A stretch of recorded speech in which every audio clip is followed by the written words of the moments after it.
A cluttered mind will always create a complicated life.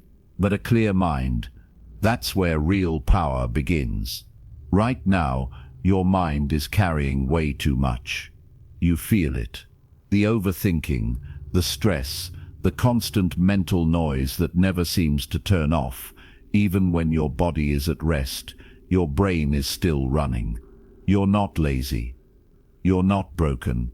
You're mentally overloaded. And until you fix that, no goal, no habit, no life upgrade will truly stick. This isn't just another feel-good video telling you to stay positive. This is your wake-up call. If your thoughts have been heavy, if your focus is all over the place, if you keep starting and stopping because you feel stuck or burnt out, this video is the reset your mind needs. Real talk, real solutions. Step by step, simple, powerful changes that clear your thinking, strengthen your discipline, and get you back in control. We're breaking down why you feel off, why you procrastinate, why you get distracted easily, and what to do about it. You'll understand how to stop escaping your emotions, how to handle chaos, how to stop doubting yourself, and how to build the kind of mindset that doesn't just survive, but leads. This isn't about being perfect. It's about finally feeling free in your own mind. If you've ever said, "I know what to do, I just can't seem to do it," then this is for you. Don't scroll away. Don't click off. What you hear in the next few minutes can completely shift how you think, how you feel, and how you show up every single day. This is how to detox your mind. And once you start, your old patterns won't survive the new you. Stay until the end. Watch it all the way through. The clarity you've been chasing starts right here. Chapter 1. You're not lazy. You're mentally overloaded. You don't have a laziness problem. You don't lack ambition. You're not falling behind because you're incapable. The truth is, your mind is carrying too much, and nobody ever taught you how to unload it. That's what's been holding you back. It's not your character. It's not your desire. It's the weight of mental chaos that's been running your life from the shadows. Right now, if you feel tired no matter how much you sleep, if you struggle to finish simple tasks, if your energy comes in short bursts and fades before you make real progress, then you need to hear this. You're not broken, you're overloaded. And when your mind is flooded, your body shuts down. You scroll, you stall, you wait for the motivation to hit you like a lightning bolt, but it never does. You've convinced yourself that you're just lazy, that you just don't have the drive others seem to have, but deep down you know that's not the truth. You've seen yourself push through things before. You've had moments when you were unstoppable. The fire's not gone. It's just buried beneath the noise. And until you clear that noise, nothing's going to change. Mental overload doesn't scream at you. It creeps in silently. It builds up with every unfinished task you tell yourself you'll get back to. It multiplies with every notification, every conversation you didn't really want to have, every decision you forced yourself to make without clarity. Your mind becomes a battlefield, not because you're weak, but because you're constantly under attack by distractions, expectations, regrets, and uncertainty. That's the kind of war no one sees. It doesn't leave bruises on your body, but it bruises your drive, your vision, your self-respect. And when that happens, you don't feel like showing up for your goals. You feel like hiding. You feel like disappearing. That's not laziness. That's survival. The problem is, we live in a world that praises hustle and punishes stillness. You're expected to do more, know more, respond faster, chase harder, and in the middle of that race, nobody tells you how to reset your mind. Nobody tells you that you have limits, that even the strongest minds break down without rest. So you keep going, pretending you're okay, pushing through brain fog and emotional exhaustion until your motivation crumbles. And then what happens? You judge yourself. You say, I'm lazy. You say, maybe I just don't want it bad enough. You start comparing yourself to people who are just better at pretending they're fine. You don't see their breakdowns. You don't see their mental crashes. You only see their filtered wins. And that becomes your measuring stick. That's the lie. You need to understand something powerful right now. Clarity creates energy. When you're clear, you move with purpose. You don't hesitate. You don't waste hours thinking about what you should be doing. You just do it. But when your mind is cluttered, even the smallest task feels like climbing a mountain. It's not the work that's hard. It's the mental noise around the work that drains you. That's why you find yourself doing everything except what actually matters. You clean your room instead of writing that proposal. You scroll endlessly instead of opening that book. You distract yourself because doing the real thing feels too heavy. That weight, that's your mind, overloaded with guilt, pressure, and mental tabs that never got closed. You don't need more motivation. You need fewer distractions. You don't need more time. You need less mental junk stealing your focus. Imagine if every morning you woke up and your mind was light. No guilt from yesterday, no anxiety about tomorrow, just today, clear and calm. You'd move differently. You'd speak with certainty. You'd act without overthinking every step. That's what happens when your mind is detoxed. That's what happens when you stop feeding your brain 10 different priorities and expect it to stay sharp. But here's the hard part. It starts with subtraction. It starts with being honest about what's weighing you down. Look around. Look at what's constantly pulling at your attention. Is it your phone? Is it toxic relationships? Is it the pressure to be everything for everyone? You can't detox your mind without changing what your mind is exposed to every single day. You can't expect peace while bathing in chaos. You have to create space. You have to create silence. You have to learn how to be unavailable for everything that drains you. That means turning your phone off for an hour a day and being okay with not knowing what the rest of the world is doing. That means saying no to things that don't serve your growth, even if they feel familiar. That means waking up and doing the hardest task first before your brain has a chance to talk you out of it. And it means respecting your mind the way you would respect a high-performance machine, because that's what it is.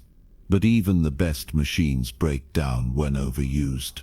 The moment you stop blaming yourself for being lazy and start recognizing that your brain is begging for stillness, everything changes. Your energy returns. Your focus sharpens. Your confidence comes back. You stop wasting time judging yourself and start using that time to move forward. That's the difference between guilt and growth. Guilt holds you in the past. Growth helps you move forward, one clear step at a time. If you want to make progress, stop trying to do it all at once. Focus on one thing. Clear the noise. Get brutally honest about what you can remove from your life today. Not tomorrow, not next week, today. If your mind is overloaded, the answer isn't to add more pressure. It's to cut through the clutter and simplify. That's when your power returns. And let's make one thing clear right now. Progress doesn't require perfect days. It requires clarity, consistency, and courage. Courage to step away from distractions. Courage to choose the hard thing over the easy escape. Courage to believe that you're not lazy. You're capable, powerful, and ready to rise once your mind is free. Your mind is not your enemy. It's not fighting you. It's fighting everything you've allowed in that doesn't belong.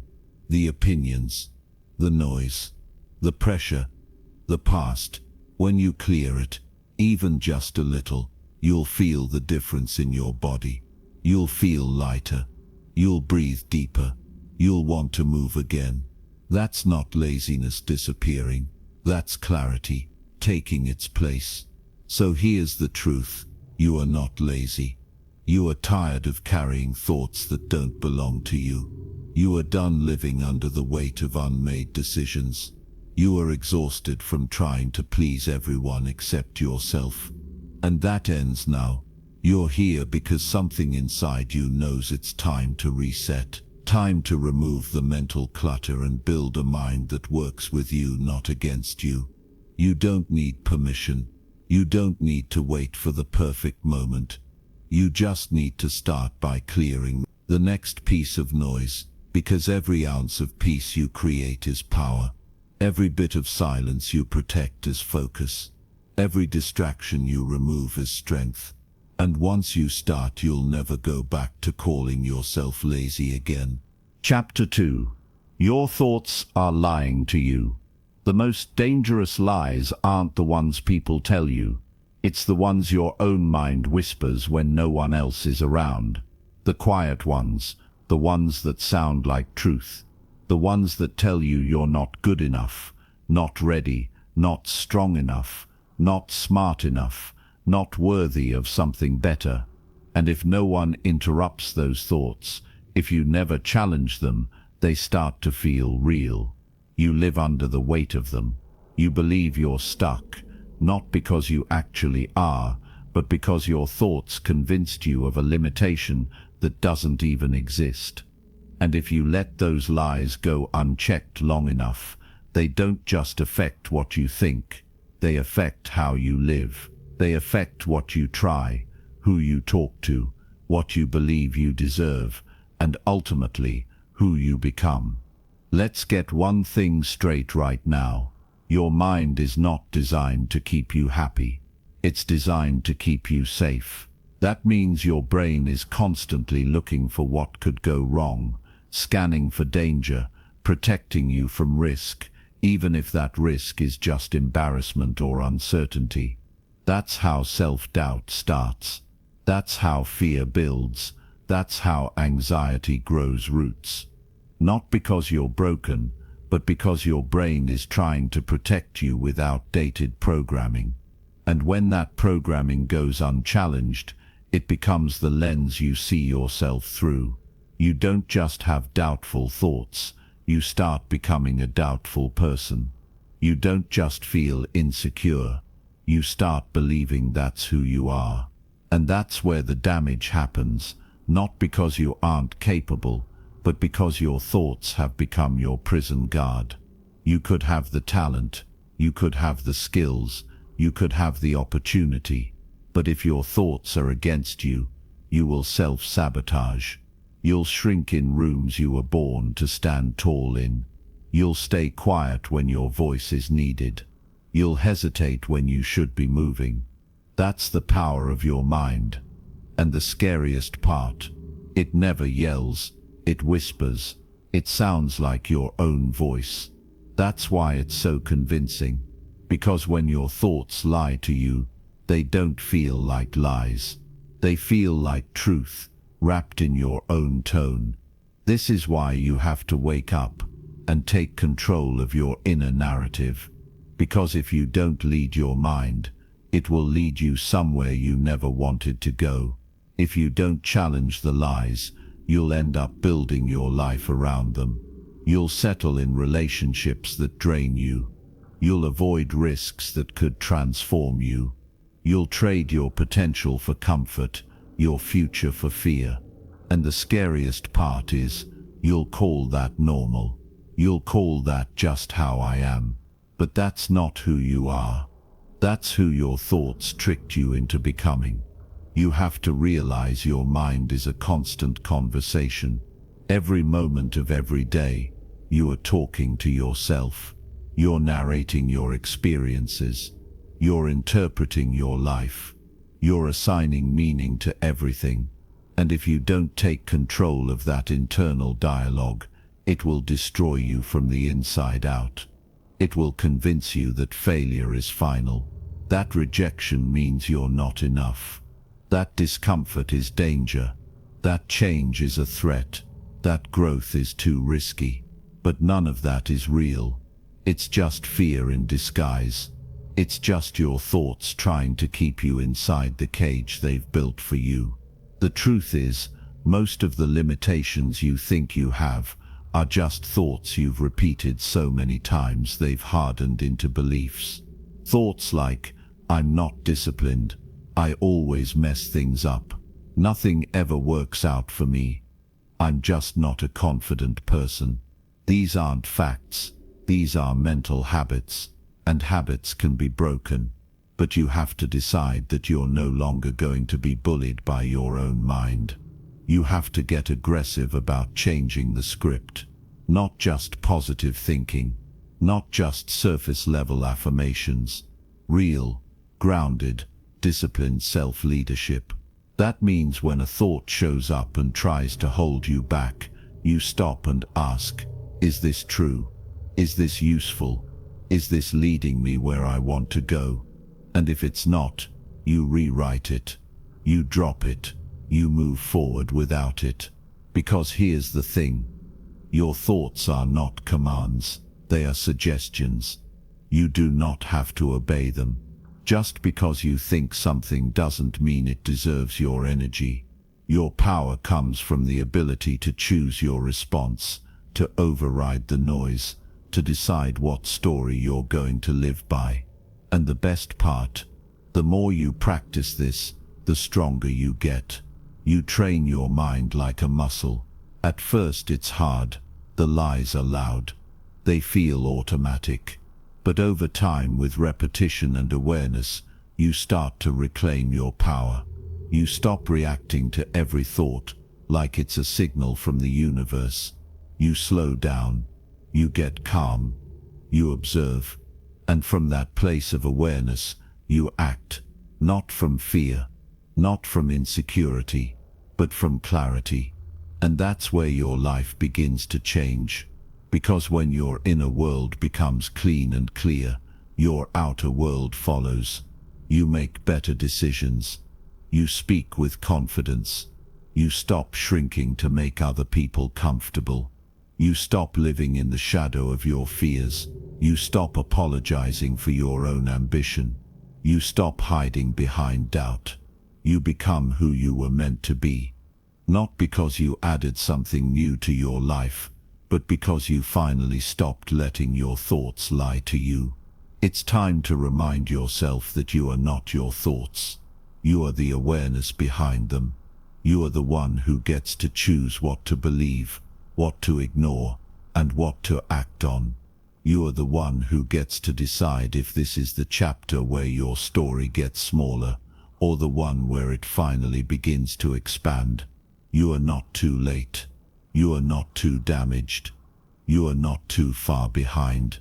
Those are all lies your mind tells you to keep you still. And today is the day you stop listening. You can choose a new thought.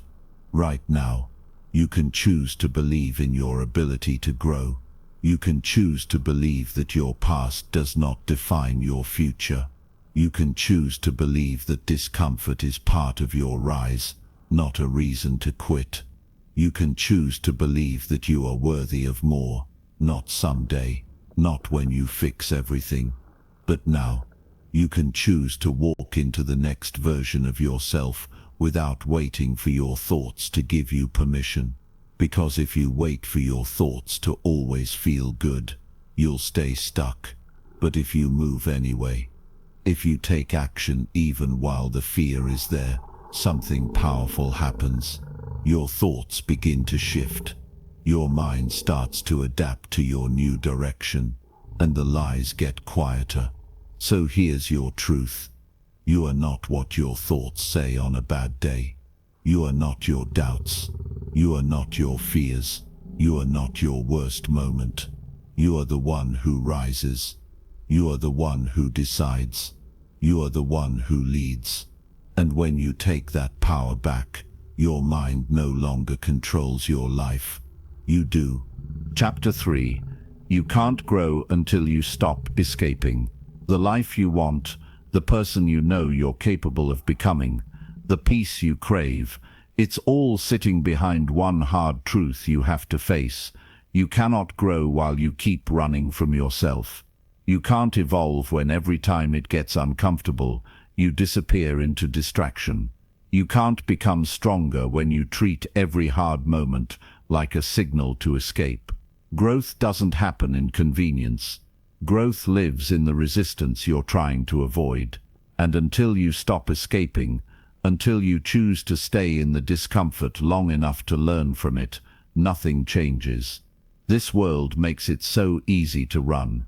The moment life gets too quiet, your phone is in your hand. The moment you feel anxious, you're reaching for food, for noise, for someone to talk to, anyone or anything that can pull you out of the moment. And you think it's harmless. You think it's just how life works now. But what's really happening is deeper. You're training your brain to believe that discomfort is danger. You're teaching yourself that pain must be avoided.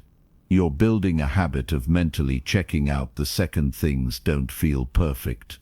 And that habit becomes a prison. You don't face the fear, you scroll past it. You don't sit with sadness, you mute it with music. You don't listen to what your soul is trying to say, because the volume of escape is always louder. What no one tells you is that your breakthrough is often hidden inside the exact emotion you're trying to run away from. Your healing lives in the silence you keep avoiding. Your clarity shows up in the quiet, but it only reveals itself when you stop distracting yourself long enough to hear it. Escaping feels good in the short term, but it steals your long-term peace. It gives you momentary relief, but robs you of self-respect, because deep down, even if no one sees you avoiding your life, you see it. And that inner knowing, that guilt you carry, it adds up. It weighs on your confidence. It shows up in your lack of progress. It bleeds into your relationships. And eventually, it becomes your default setting. You were not born to numb yourself. You were not built to shrink away from every challenge. You were made to rise.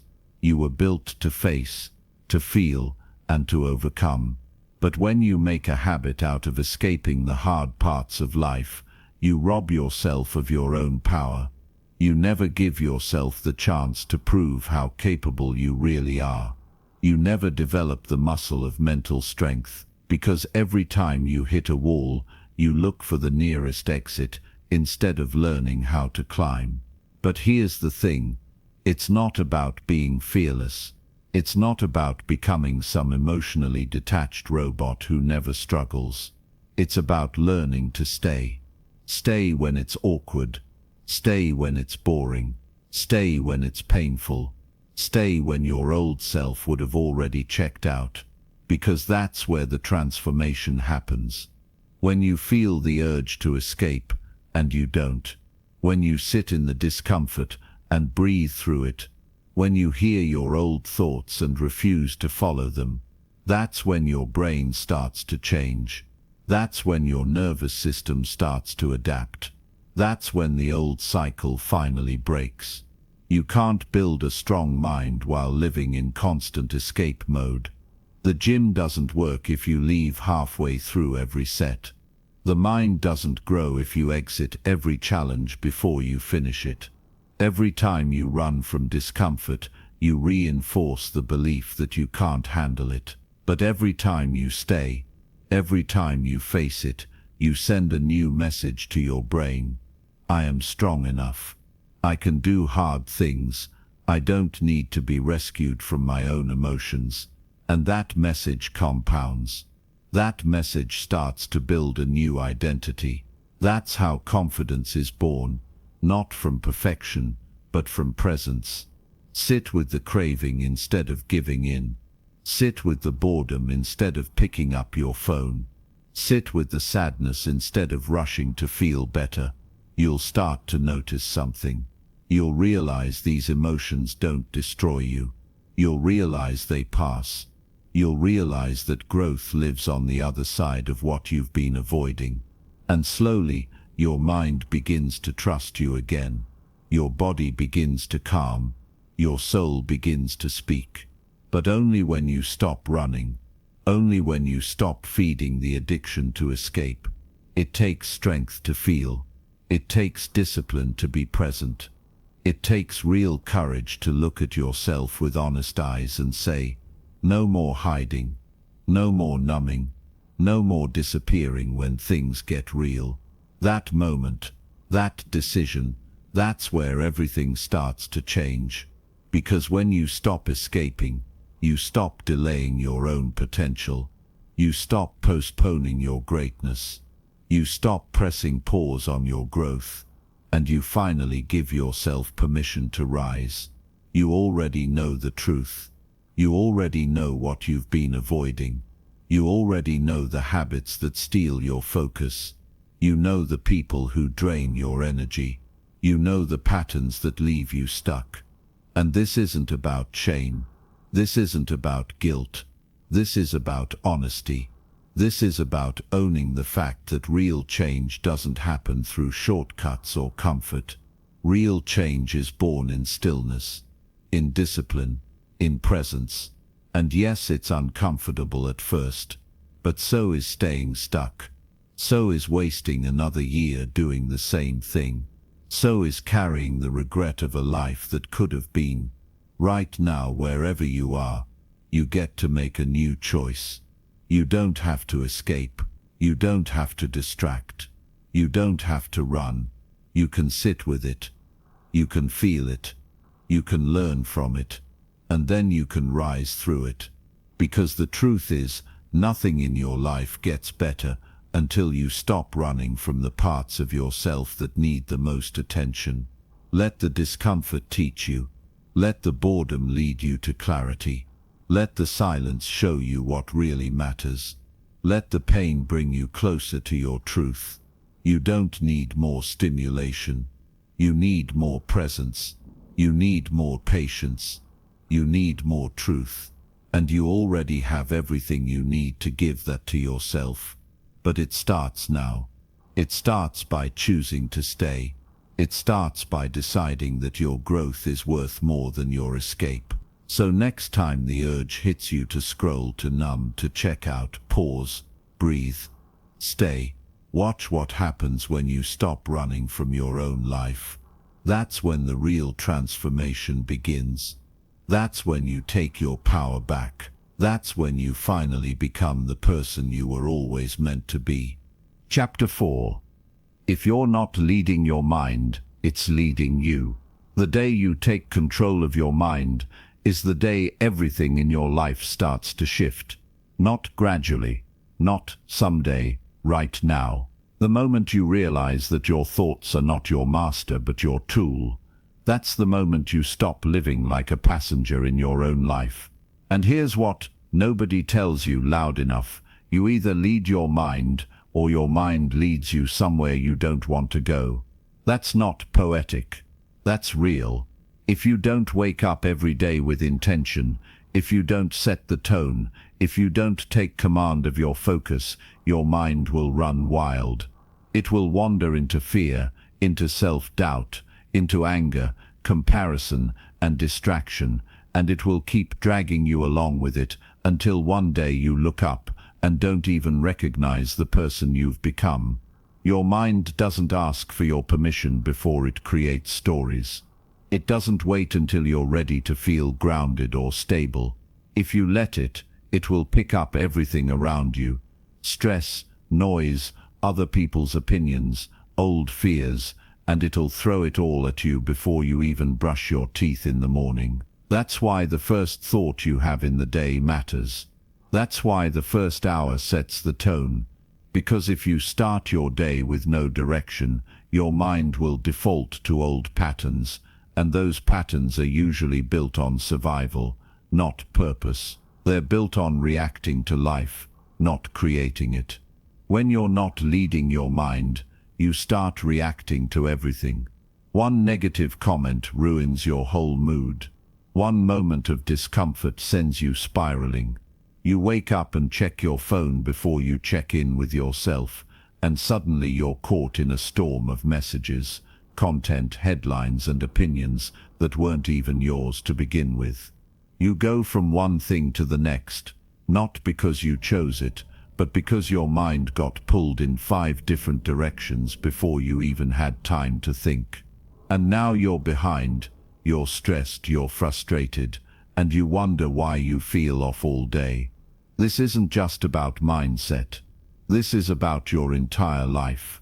The way you think determines how you feel, how you behave, how you respond, how you show up in relationships, and how you chase your goals.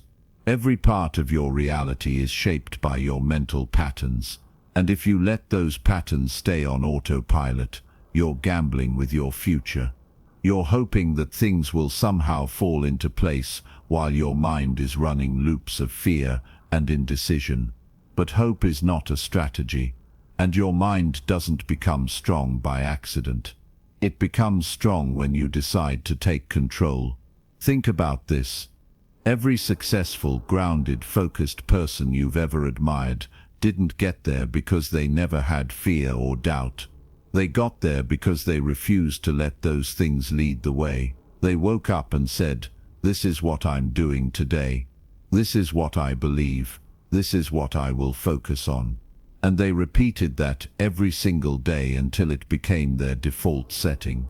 Not because they had better circumstances, but because they practiced mental leadership. You have to start doing the same. That means you don't just roll into your day. You wake up and you take ownership. You decide what you're going to think. You decide what matters. You remind yourself of your vision. You remind yourself of your values. You take your power back. Because if you don't do that, if you don't intentionally lead your mind will pull from anything and everything around it. It will grab your past. It will grab your insecurities. It will grab every memory of failure, every reason to procrastinate, and every excuse it can find to keep you small. And then it will act like it's doing you a favor by keeping you safe. But playing small doesn't keep you safe. It keeps you stuck. It keeps you silent. It keeps you stressed and tired and disconnected from the life you're capable of living. Your mind will convince you that you're not ready, that you're not good enough, that the timing isn't right, and those lies will feel real because you've never challenged them. But today is the day that changes, because from this moment forward, you are no longer the follower of your mind. You are its leader. You are its commander. You are the one who gets to decide what your focus will be, what your story will be, what your future will look like. And don't wait for the perfect moment to start. Don't wait until your mind feels calm or your circumstances are easy. You lead anyway. You wake up and lead even when you feel tired. You lead when your mind is messy. You lead through the doubt, because leadership isn't about waiting. It's about choosing. Choosing to rise above the noise. Choosing to say, no, that's not the thought I'm feeding today. Choosing to bring yourself back to center again and again, no matter how many times your mind tries to pull you off course. You're not just building a better life. You're building a better relationship with your mind. A relationship where you are the one in charge. A relationship where you don't obey every thought that shows up, but where you question, where you filter, where you align every thought with your mission, your peace, and your purpose.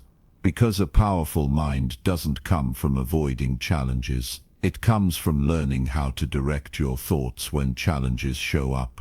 It comes from knowing that just because your mind is busy doesn't mean it's right. Just because it's loud doesn't mean it's wise. Just because it's scared doesn't mean it's protecting you. You lead with clarity. You lead with intention. You lead with vision. You don't lead by accident. You don't let your emotions take the wheel. You don't let fear set your pace, because you've been down that road, and it never leads anywhere new. But today you're choosing different. Today you're choosing discipline over reaction. Today you're choosing presence over panic. Today you're choosing to lead your mind like your life depends on it, because it does. And the beautiful part, the more you lead, the quieter the chaos becomes. The more you lead, the stronger your confidence gets. The more you lead, the more your actions match your values. And the people around you notice. Your energy shifts. Your results shift. Your entire life begins to take shape in the direction of your thoughts. But not just any thoughts. The thoughts you choose. The thoughts you lead. The thoughts you've trained to serve your purpose. So remember this. If you're not leading your mind, it's leading you. And if it's leading you, it's not thinking about your goals. It's thinking about your fears. It's not thinking about your future. It's replaying your past.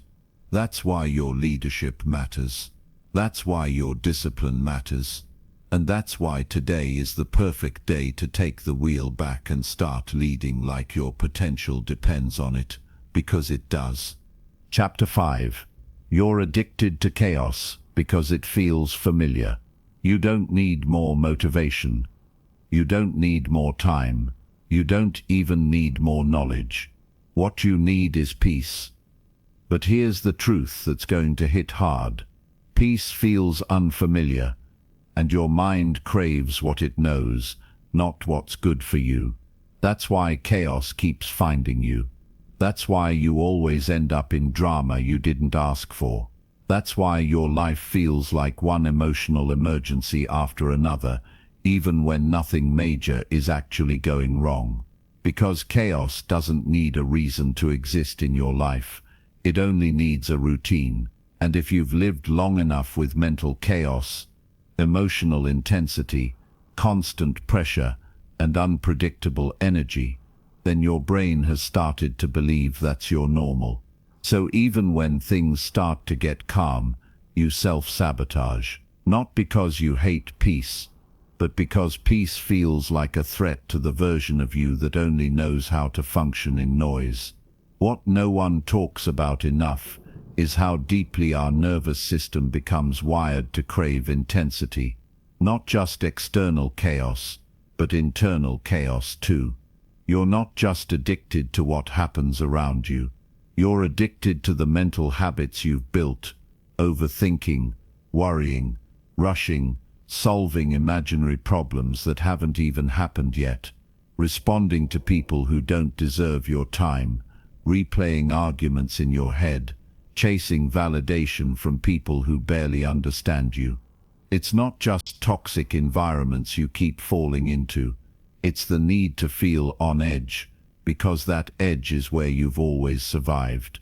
And now survival feels safer than stillness.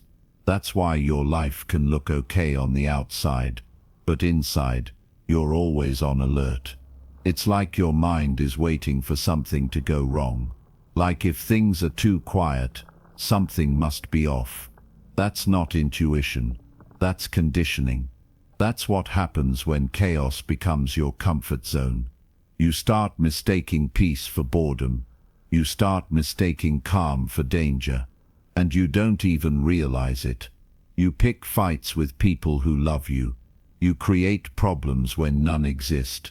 You overanalyze until something breaks.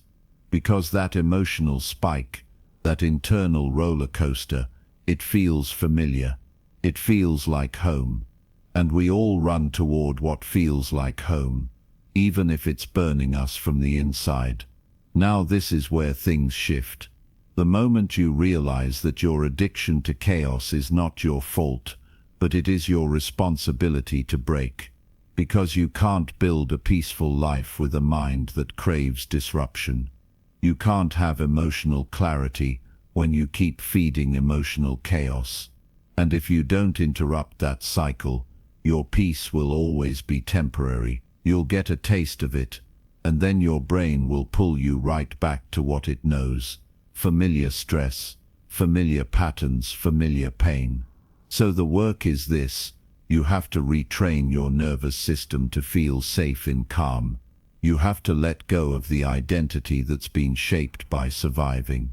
You have to choose peace even when it feels uncomfortable. And at first it will. Stillness will feel strange. Quiet will feel boring. You'll think something is missing. You'll feel the urge to go back to the noise. But this time, don't. This time, sit in the stillness long enough for your body to understand it's not in danger. Sit in the calm long enough to hear your own thoughts without judgment. Let your system detox from the constant adrenaline you've been living on for years. Because once you do that, once you let your nervous system know that peace is not a threat, it will stop fighting it. And when that happens, you'll start making decisions from alignment, not anxiety. You'll stop responding to every notification like it's life or death. You'll stop needing other people's chaos to feel alive. You'll stop creating drama in your own mind just to feel something. And you'll start creating space, mental space, emotional space, spiritual space for what actually matters. Because when your mind is addicted to chaos, everything becomes a crisis. But when your mind is rooted in peace, you finally get the clarity to ask, does this even deserve my attention?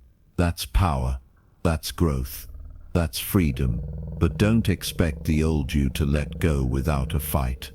That version of you that's addicted to stress, that thrives in dysfunction, that finds comfort in overthinking, it will resist. It will try to pull you back. It will tell you this new peace is fake, this new calm is boring, that you need to be busy or stressed or urgent to be productive.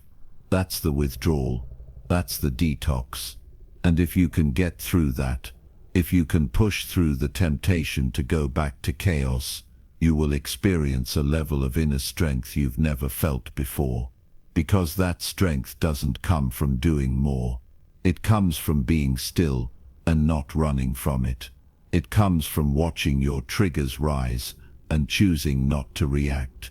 It comes from breathing deeply when your old self would have already exploded. That's leadership. That's emotional mastery. That's you becoming the version of yourself that doesn't just talk about peace but lives it. You don't need to fix everything at once. You just need to become aware. Notice when you're creating problems just to feel in control. Notice when you're responding to energy that doesn't belong to you. Notice when you're chasing intensity instead of depth. That awareness alone breaks the spell. And once the spell is broken, you begin to see just how much power you've given away to things that were never meant to hold it. You are not broken. You are not toxic. You are not damaged beyond repair. You are wired for survival. And now it's time to rewire for peace. You are allowed to be calm. You are allowed to live without constant pressure. You are allowed to say no to chaos. Even if it comes from people you love, you are allowed to protect your energy like your future depends on it. Because it does. Every time you choose peace over panic, every time you choose stillness over stimulation, every time you choose clarity over noise, you are building a new default setting. One that doesn't need chaos to feel alive. One that doesn't need drama to feel connected. One that doesn't need pressure to feel purpose. So next time life slows down and your old patterns start pulling you back into that storm, remind yourself that you're done surviving. You're done performing for the noise. You're done sacrificing your peace for the thrill of dysfunction. Because now you've seen what it's doing to you. You've felt the weight of it. And you're ready to be free. Free to build a life that feels light, focused and intentional. A life where peace is not a break from the chaos, but the standard. And when that becomes your standard, you won't settle for anything less. Chapter 6. You can't heal in the same environment that made you sick. Your breakthrough will never come from the place that broke you. Read that again. You cannot grow in soil that keeps poisoning your roots. You can't reach for peace in a space that feeds your stress. You can't evolve into your best self if you keep standing in the middle of everything that made you question your worth in the first place. No matter how strong you think you are, no matter how much you want to push through it, if your environment is toxic, mentally, emotionally, or energetically, it will pull you back down every time you try to rise. And it won't always be loud. It won't always be obvious. Sometimes the most dangerous environment is the one that seems harmless because you've gotten used to it. It could be the room that drains your energy the second you walk into it. It could be the friend who jokes about your goals like they're not real. It could be the family member who calls you selfish every time you set a boundary. It could be your routine that keeps you overwhelmed. It could be the desk you sit at that's cluttered with old stress. It could be the notifications that flood your phone before you even drink water in the morning. It could be the conversations that feel normal because you've never known anything else, even though every time you have them, you feel smaller, quieter, more tired. These things might not seem like much on the surface, but over time, they condition your mind to settle, to stay stuck, to believe that maybe this is just who you are. But that's the lie. That's the illusion that keeps people cycling through the same pain over and over. Because the truth is, you can do the inner work, you can read the books, you can meditate, journal, heal, and grow. But if the space around you doesn't support the version of you that you're becoming, you'll start to shrink back down.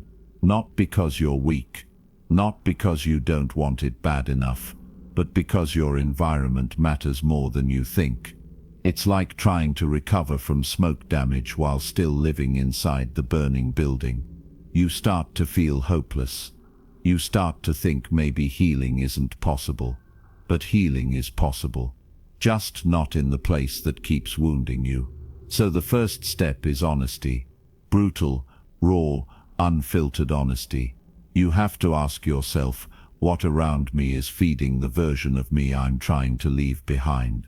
And sometimes that question leads to answers that hurt. Because maybe the people you love the most are the ones pulling you back. Maybe the job that pays the bills is costing you your mental health. Maybe the city you live in, the routine you follow, the energy you allow, maybe none of it is built to support who you want to become. That kind of realization can feel heavy. But don't run from it. Sit with it. Let it wake you up. Because healing starts when you stop pretending that everything's fine. Growth starts when you stop making excuses for why you're still stuck. And no, you don't have to burn your whole life down overnight. But you do have to shift something. Maybe it's the room you work in. Maybe it's the time of day you wake up. Maybe it's how often you see certain people. Maybe it's deleting the app that keeps you comparing your life to someone else's highlight reel. Maybe it's saying no more often. Maybe it's finally telling someone the truth. Small changes, honest ones, ones that protect your peace and prioritize your healing. And this is important. You are not wrong for outgrowing the people and places that once felt like home. You are not heartless for choosing peace over familiarity. You are not selfish for walking away from things that no longer serve your future. In fact, that's one of the highest forms of self-respect, choosing to protect your growth even when it makes other people uncomfortable. Because healing is not always soft. Sometimes healing looks like distance. Sometimes healing looks like silence. Sometimes healing looks like walking alone for a while because the people around you don't understand where you're going. But when you make those changes, when you start creating an environment that matches your healing, you'll feel it. You'll feel your nervous system start to relax. You'll feel your energy come back. You'll stop doubting yourself so much. You'll start waking up with clarity. You'll start making decisions that align with your vision, not your fear. And that momentum, that's everything. That's the beginning of a new chapter. One where you're no longer constantly triggered, constantly drained, constantly fighting battles that don't even belong to you. You deserve to wake up in a space that feels safe. You deserve to live around people who want to see you win, not compete with your progress. You deserve to create routines that nourish you, not exhaust you. You deserve to feel calm in your own body. You deserve to feel free in your own mind. And if that means changing your environment, then change it. Don't wait for it to magically transform. Don't wait for permission. Don't wait until it becomes unbearable. The sooner you make the shift, the sooner your healing becomes real. Not a dream, not a hope, but a reality that you live in every single day. It doesn't make you disloyal to choose a better path. It doesn't make you fake to want something more. Growth demands new ground. Healing needs healthy soil. And peace requires protection. If you're going to detox your mind, you have to stop returning to what made you sick. You have to stop convincing yourself that you can heal in chaos. You can't. And you know that now. So take the steps, one by one. Build a space that feels light.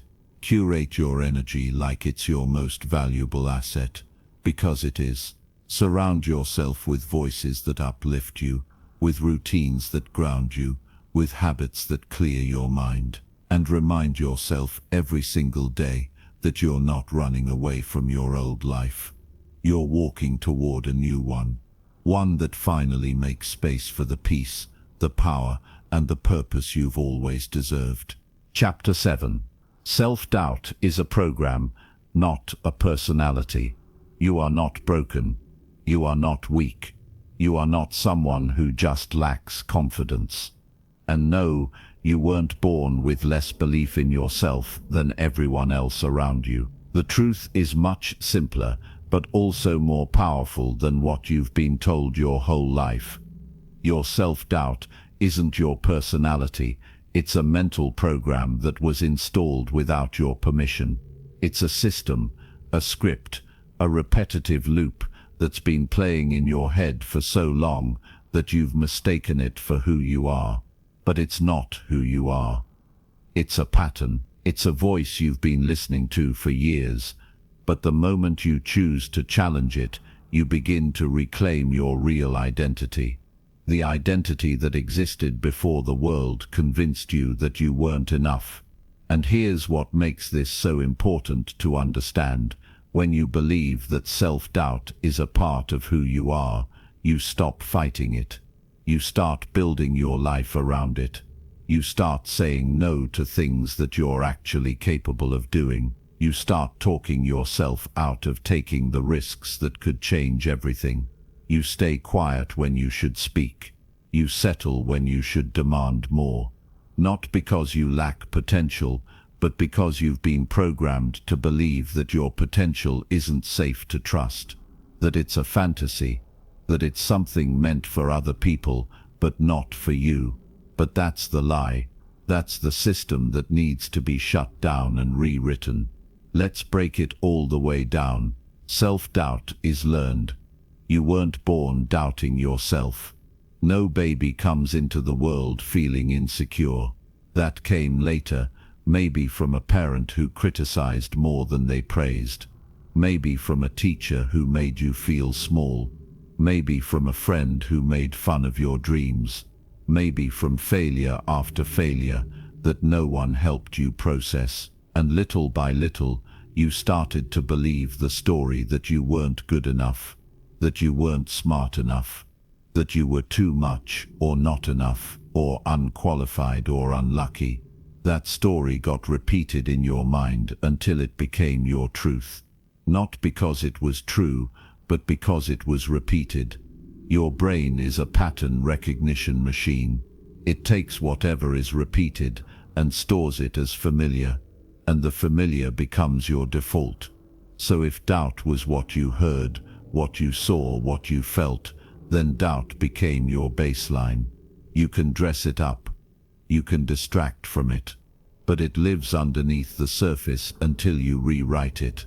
And the only way to rewrite it is to stop treating it like your identity and start treating it like what it really is.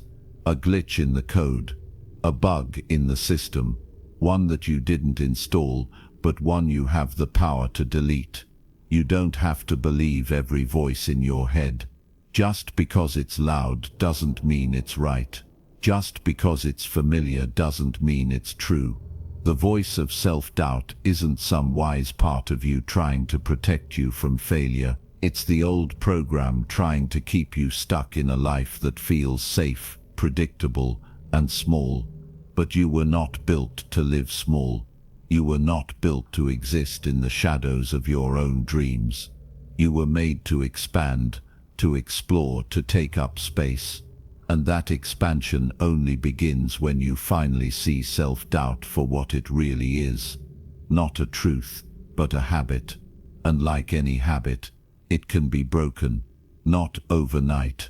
Not with a single motivational quote, but with a decision. A daily decision to stop feeding the narrative that you aren't ready, that you aren't capable, that you don't have what it takes. You do. You always did. You just haven't had the environment, the belief system, or the mental structure that reminds you of that every day. But that changes now, because now you know. Now you see the game. You understand that self-doubt isn't the problem. It's the result of a system that was built to keep you from taking control. And once you see the system, you stop being a victim of it. So here's what happens when you take your power back. You stop asking for permission to believe in yourself. You stop waiting for the perfect moment to act. You stop negotiating with your fears before making a decision. You stop needing validation from people who don't even understand the vision you're chasing. You begin to move. Not because you have all the answers, but because you no longer believe the lie that says you need to be perfect before you begin. Every time you act in spite of doubt, you weaken its grip. Every time you speak up when your voice shakes, you write new code. Every time you make a move without knowing how it's all going to work out, you train your mind to trust you again. And that trust, that belief, that inner certainty, it doesn't come from avoiding failure, it comes from surviving it. It comes from proving to yourself that even if you fall, you won't break. Even if it doesn't go as planned, you'll be okay. That's how confidence is built. Not from perfection, not from applause, but from choosing to show up over and over again until self-doubt has no choice but to back down. And the most powerful part, you don't need to eliminate self-doubt completely. You just need to stop obeying it. Let it be there. Let it talk. But don't let it drive. Don't let it dictate the decisions that shape your future. Because the more you lead, the more you move, the more you prove to yourself that you are not your doubt, the quieter it becomes. And eventually, it just becomes noise. Background noise that can't touch your purpose. You don't need to become a different person. You don't need to wait until you feel more ready. You are already enough. You are already equipped. You are already strong. The only thing in your way is an old program that's been lying to you long enough. And now you see it for what it is. Now you're ready to rewrite the story. Not someday. Not when you feel more confident. Right now, as you are. Chapter 8. You're not behind. You're distracted. You're not falling behind. You're not late. You're not lost. You're just buried under layers of noise, notifications, comparison, and distractions that have pulled your focus away from your own path. The truth is, you're not off track. You've just forgotten how to hear your own voice.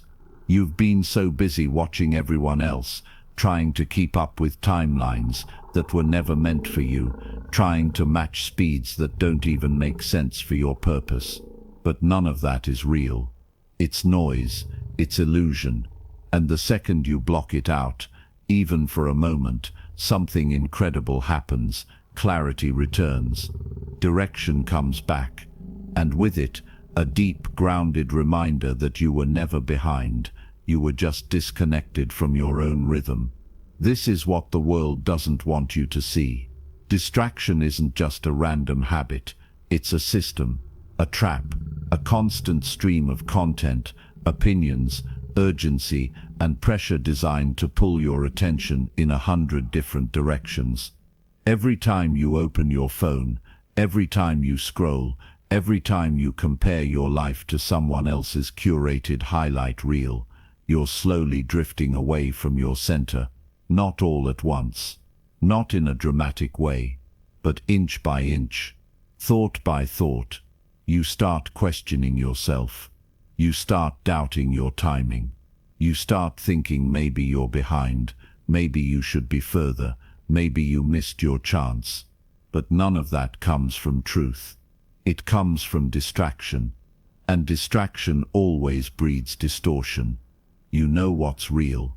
The moment you get quiet, the moment you put the phone down, shut the world out, take a breath and ask, what do I actually want? That moment is real. That voice inside you is real. That pull towards something better, something more aligned, something more meaningful, that's real. But it can't get through the noise. It can't compete with the chaos you let in every day. That's why you feel stuck. Not because your dreams are too far away, but because your focus is too spread out. You've been taught to chase everything except your own peace. And now you wonder why your progress feels slow. It's not that you're not capable. It's that your energy is leaking into too many places that don't matter. The human brain isn't built for this kind of overload. You weren't designed to digest 100 opinions before breakfast. You weren't designed to compare your body, your income, your success, your love life, your home, your entire identity to a million other people in one scroll. But this is what's happening. This is the trap. It's not that you've failed, it's that you've been distracted from what actually makes you powerful. Your attention is the most valuable currency you have, and if you give it away carelessly, you'll always feel like something is missing, because something is. Your attention is gone, and with it, your clarity. With it, your drive. With it, your belief in your own pace, your own timing, your own journey. So how do you take it back? Not by working harder, not by adding more to your to-do list. You take it back by slowing down and focusing again. You take it back by creating space. You take it back by deciding that your energy is too precious to waste on things that don't grow you, inspire you, challenge you, or support your goals. You start removing the distractions that have convinced you you're not good enough. You stop consuming content that leaves you feeling empty. You stop letting the noise decide what's important, and you start tuning back into what you know is true for your life.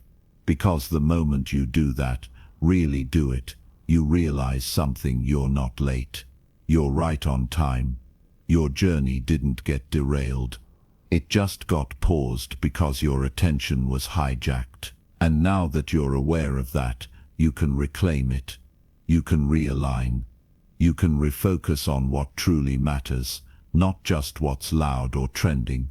And when you do, you'll notice your energy shift. Your confidence will come back. Not because you suddenly became better, but because you finally stopped scattering your power in 100 places that never deserved it. And I get it. It's hard to pull away. It's hard to not look at what everyone else is doing. It's hard to not feel like you're being left behind when you see people posting their wins, their trips, their progress. But you have to remind yourself what you're seeing isn't real. It's curated. It's edited. It's a snapshot of someone's best moment on their best day. It's not the whole picture.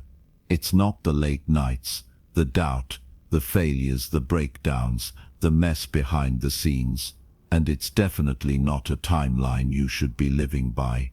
You have your own, and the more you respect your own path, the more peace you'll find in the process. That's what growth is. It's not loud. It's not always visible. It's quiet focus. It's daily discipline.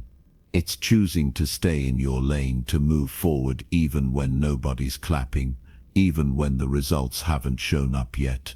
It's knowing that slow progress is still progress. It's trusting that every day you show up for yourself, even in the smallest ways, you're building something bigger than what the world can see. And that matters. That counts. That's real. You don't need to be everywhere. You don't need to know everything. You don't need to do what everyone else is doing. What you need is presence. What you need is clarity. What you need is less noise and more intention. Because when you clear the distractions, you create space for discipline. When you stop rushing to catch up, you realize you were never behind. You were just distracted. And now that you see it, you can fix it. You can protect your energy. You can choose better inputs. You can design a routine that fuels your focus, not your fear. So breathe, reset, pull your attention back to center. You're not falling behind. You're learning how to come home to yourself again. And once you do that, you'll never chase timelines that don't belong to you ever again. Chapter 9. Emotional pain is the signal, not the problem. You don't have to keep pretending you're fine. You don't have to keep smiling through the pressure. You don't have to keep swallowing your truth just to be accepted, to be understood, or to be liked. Emotional pain isn't weakness.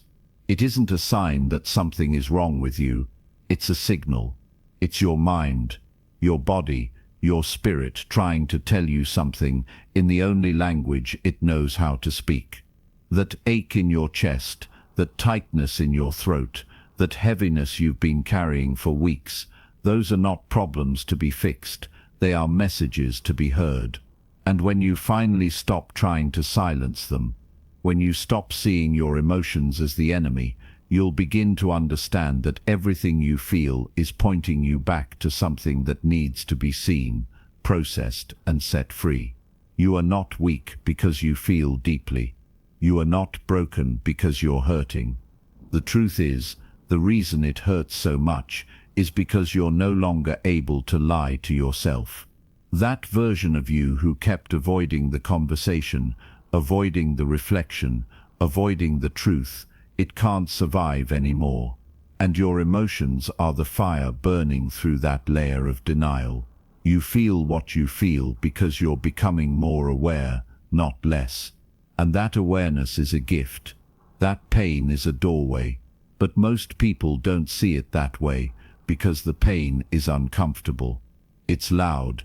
It interrupts your routines. It slows down your productivity. It messes with your focus. So instead of leaning into it, you numb it, mute it, run from it. You scroll to avoid thinking. You overwork to avoid feeling. You stay busy so you don't have to sit with the truth. But emotional pain isn't going anywhere just because you hide from it. All it does is get buried deeper until it shows up in other ways: anxiety, anger, burnout, physical illness, toxic habits, broken relationships. That's what happens when you treat pain like a problem to escape instead of a message to listen to. You disconnect from your own wisdom. You disconnect from your own healing. But when you shift your mindset and decide to lean in instead of pulling away, everything changes. The pain becomes less terrifying. You stop labeling yourself as sensitive or dramatic or too emotional. You start realizing that you've just never had the space to actually feel without judgment. And now that you're aware of it, you can finally break the cycle. You can stop trying to rush past the discomfort and start asking better questions. Why does this hurt so much? What am I really afraid of? What am I avoiding that I need to face? That's how you take your power back. That's how you stop letting the pain control your reactions and start letting it guide your transformation. And the truth is, emotional pain always shows up for a reason. Sometimes it's from your past, something unresolved, something unspoken, something that was never acknowledged.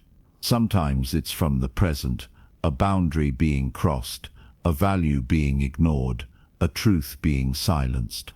Sometimes it's about your future, a fear of failure, a fear of rejection, a fear of not being enough.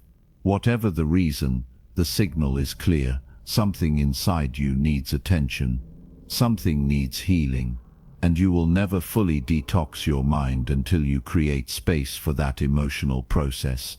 Not by fixing it, not by forcing yourself to get over it, but by slowing down long enough to feel it fully, to let it move through you, and to let it teach you what it came to teach. You were never meant to carry everything alone. You were never meant to smile through the weight of the world. You were never meant to suppress what you feel just to appear strong. Real strength is not holding it all in. Real strength is having the courage to face your own truth with honesty, to sit with the pain without needing to distract yourself, and to say, I don't have all the answers, but I'm willing to be here with myself anyway. That level of emotional presence, most people never give themselves that gift. They're too busy pretending, performing, pushing everything down. But that's not the life you want. That's not the kind of peace you're chasing. You want real peace. It doesn't come from avoiding the pain. It comes from walking through it and realizing it didn't destroy you. It comes from facing the memory that used to break you and realizing you've outgrown it. It comes from feeling the sadness, the anger, the fear, and then choosing to act with clarity instead of reacting from the wound. That's emotional maturity. That's self-leadership. That's mental freedom. And maybe you've never been taught how to do that. Maybe you grew up in a home where feelings weren't allowed. Maybe you were told to toughen up, to stay quiet, to suck it up. And now, as an adult, you struggle to name what you feel. You struggle to know what to do with it. You've spent years disconnecting from your emotions, and now you wonder why you feel numb, lost, or overwhelmed. That's not a flaw in you. That's the system you were raised in. But you're not stuck there. You can learn a new way. You can reconnect. You can rewire. It starts by allowing yourself to feel without judgment, to cry without calling it weakness, to pause without calling it laziness, to rest without calling it failure, to feel the full spectrum of your emotional experience and know that every part of it is valid. Because healing isn't about always being happy. It's about being whole. And being whole means making room for every emotion, not just the ones that are easy or pleasant. So if you're feeling heavy, if you're going through something, if the weight of life has been sitting on your chest, please understand this. Your emotional pain is not here to punish you. It's here to awaken you, to reconnect you to yourself, to pull your attention back to what matters, to remind you of the truth that got buried underneath all the survival. You are not too emotional. You are not too much. You are not unstable. You are simply human, and you are allowed to feel.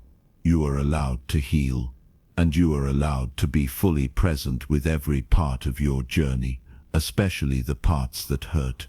Because once you stop running from your emotions and start respecting them as signals, not problems, your entire world begins to shift. You become more grounded, more compassionate, more present, and from that place real healing begins. The kind of healing that's not performative or shallow, but deep and lasting. The kind of healing that allows you to move forward with strength, with wisdom, and with peace that no one can take from you. Chapter 10. You can't build a new life with a broken identity. The shift you're looking for won't come from changing your habits if you're still holding on to the identity that created them. The transformation you crave will never stick if the version of you doing the work is still silently loyal to the same old story about who you are.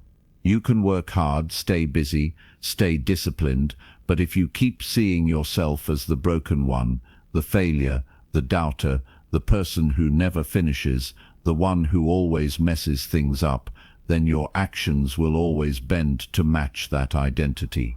Because your identity is the blueprint and your behavior is just the house being built on top of it.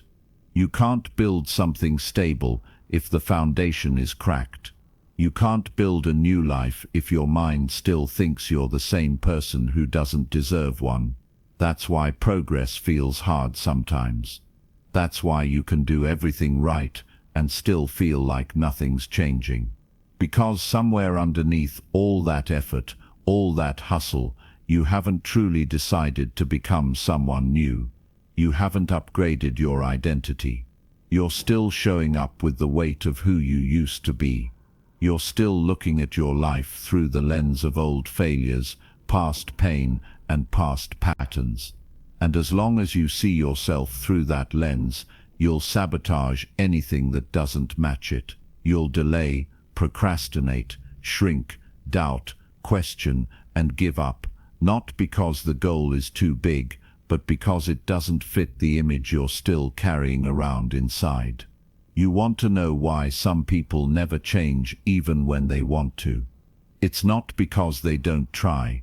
It's because they're trying to change the outcome without changing the identity. They're chasing success but still calling themselves lazy. They're looking for love while believing they're unworthy.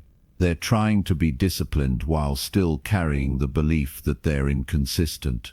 And your brain doesn't want to live in contradiction. It wants to match what you believe about yourself.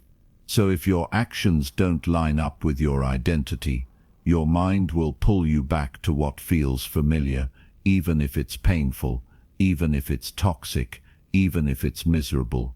That's the power of identity. It creates gravity, and it keeps you stuck in patterns you don't even realize you're repeating.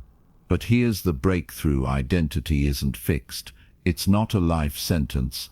It's not something you were born with and stuck with forever. It's programmable, moldable, changeable. You built your current identity through repetition, through things you heard, experiences you lived through, choices you made over and over until they became your story. And if you built it, you can rebuild it. You can uninstall the old version of you and replace it with a new one that aligns with the life you actually want to live. And no, it doesn't happen overnight. It starts in small, quiet moments. When you wake up and instead of saying, "I'm tired," you say, "I'm becoming stronger." When you mess up and instead of saying, "I always ruin things," you say, "I'm learning how to recover faster."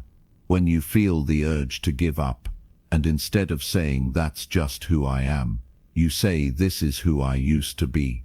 You speak it into existence before it becomes real. You declare it before you believe it.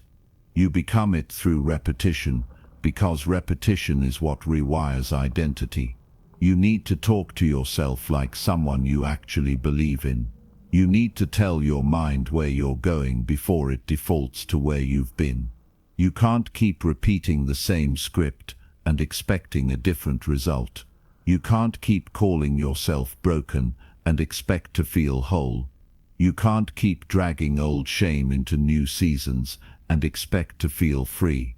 This is the turning point, when you stop waiting for your life to change and start becoming the person who can hold that change without falling back into the past. Everything you do, every choice you make, every standard you set is a vote for the kind of person you're becoming. That means your habits are not just habits, they're declarations. Every time you show up for yourself when it's hard, you're telling your mind, "This is who I am now." Every time you keep a promise to yourself, you're rewriting the old story. Every time you set a boundary, every time you do the hard thing instead of the easy one, every time you show up with integrity, you are shifting your identity from the inside out. And eventually it sticks. It becomes real. Not because life got easier, but because your mind stopped dragging you back to who you used to be. You stopped arguing for your limitations. You stopped protecting your comfort zone. You stopped living small just to stay consistent with a version of you that doesn't even reflect your truth anymore.